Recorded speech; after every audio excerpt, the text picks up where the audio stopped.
delivering quality education, expanding access to learning, serving learners' learning needs,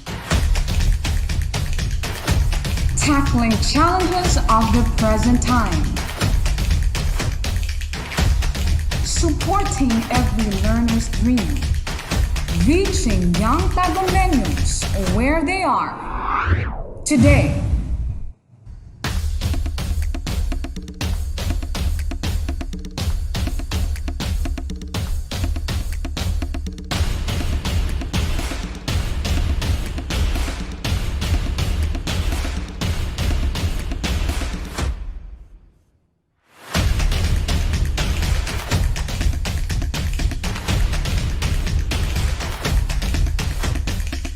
From the music capital of the Philippines, advancing in the challenge of distance learning.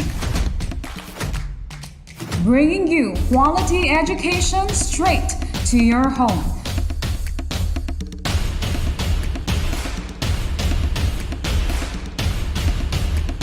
Plug yourself in. This is DepEd TV. Tara na!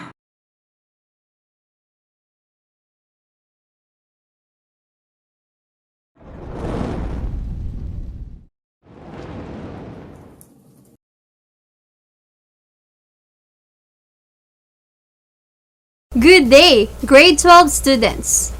We are here again for the new episode of our TV School on Air featuring personal development. I am your teacher, Teacher Marian Elaine M. Santander.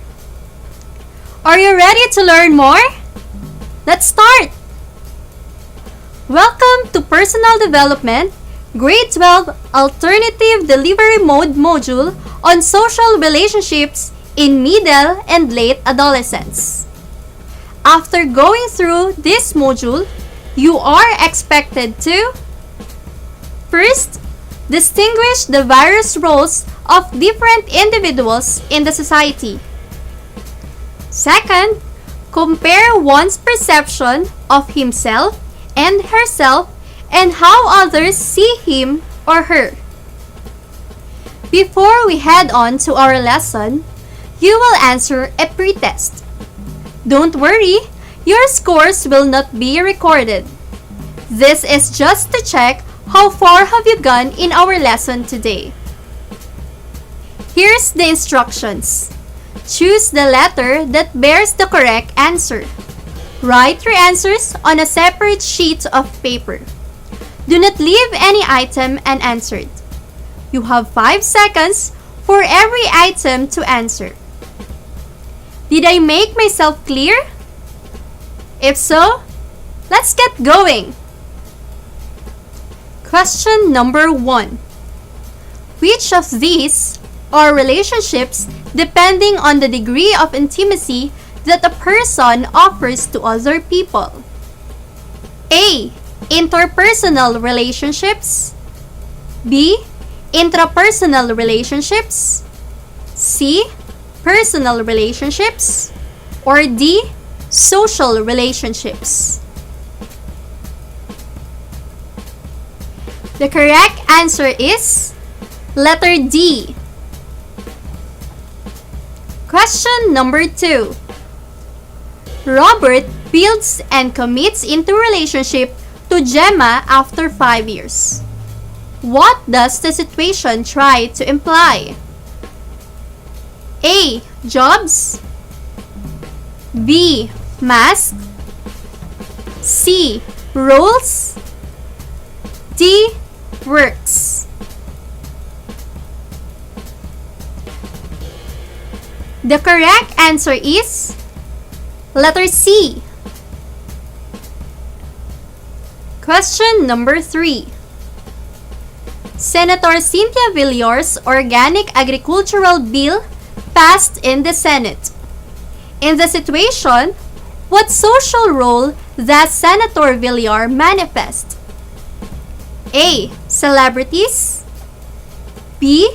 Children. C. Political leaders. Or D. Religious leaders. The correct answer is letter C. Question number 4. Pope Francis is an advocate of ethical behavior, responsible personal decisions, and social justice. What social role does the Pope have? A. Celebrities. B. Children. C. Political leaders. Or D. Religious leaders. The correct answer is letter D. Question number 5. Which of these is the ability of a person in authority to guide others to achieve certain organizational goals? A. Guidance. B. Instruct. C. Followership. Or D. Leadership. The correct answer is letter D. Who got the perfect score? Who almost made it? Don't worry, class, because we haven't started just yet. So much is in store. Once again, welcome to Personal Development on Studying Social Relationships. What are the factors that affect on how you think and act? How does each factor affect your thoughts and actions? As you grow up, you get to know people and build relationships by which you have first had with your family. As human person, it is expected that you build relationships or social relationships by which also affect the way you think, decide, or even act on certain things. Adolescence is a crucial part of your development as a person, and there are different factors, or in this matter, called as social relationships that influence you. What is a social relationship? Social relationships are your interactions with other people. These kinds of relationships vary from the degree of intimacy and vulnerability you offer to other people so as to cooperate and achieve a certain objective. There are 4 main types of relationships that influence you as an adolescent: parents, peers, community, and society. However, these factors are shaped by culture. Culture can have a positive or negative effect on your development. Now, as you commit into social relationships, you also have various roles to represent.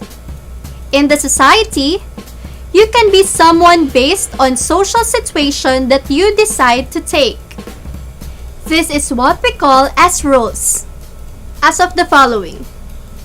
First is the political leaders. These are the people who create and implement the laws of the land. They are the role models through which we follow the laws. Second, we have the religious leaders. These are the individuals who guide their followers according to their faith. They are keepers of religious traditions and are also moral leaders. We also have the teacher. They are the educators of young minds. They impart knowledge to the young generations to become the next generation of leaders. The children. Children are the ones that need to be cared more and ensure that they are supported with services they mostly need. Next is the church members. They are the people who commit to practice their faith. They let their faith grow and carry out their faith traditions. Lastly, the celebrities. They are the people who promote ethical behavior, responsible personal decisions, and social justice. They are also expected to show good behaviors. Again, as you commit into social relationships, you may also find yourself either leading or someone being led. From your experience, you may have found out that you are a good leader or a good follower, which you can also see yourself in the context of the society where you belong. Hence, being either a leader or a follower influences other people. Leadership is the ability of the person in authority to guide others to achieve certain goals. Leadership is also a way of influencing other people by which the leader influences followers to achieve the organizational goals. Next to leadership is followership, which is the act or condition of following a leader. Being a follower is not passive. One must be critical thinker and interactive in the act of helping the leader achieve the goal. Thus, the leader and the follower need each other. There is a dynamic relationship of mutual benefit and support between them. Nevertheless, being either a leader or follower gives you the opportunity to influence people around you. Social influence is the impact of a person to another person which causes the latter to change his behavior as convinced by the influencer. Some social influences are known as: first is conformity. Conformity is behaving as others do. This is desiring to belong to peers and seek their approval in order to feel that you are one of them. Second is compliance. Compliance is an individual doing something that another individual has told them to do. This is another way of an adolescent to feel belong with peers. Lastly is obedience. Obedience is accepting and doing something directed to you by a person you look up as someone in authority. In most cases in obedience, you believe that you don't have a choice. Now, as an adolescent, you must have undergone recognizing yourself, knowing your strengths and limitations, and discovering about the person you are. By that, you are now capable of knowing where you stand in either a leader or a follower by which suits and make you a better person. We already distinguished the various roles of different individuals in the society and how they can influence people through their leadership or followership, and compare one's perception of himself or herself and how others see him or her. Next week, we will tackle the lesson 2, which is all about the perception of oneself and of others.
for your activity, kindly answer the following activities on pages 9 to 11 of your module.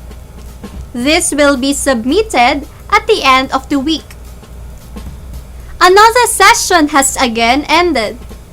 I hope you learned a lot from today's lesson, Social Relationships in Middle and Late Adolescence. See you all in the next episode of our TV School on Air.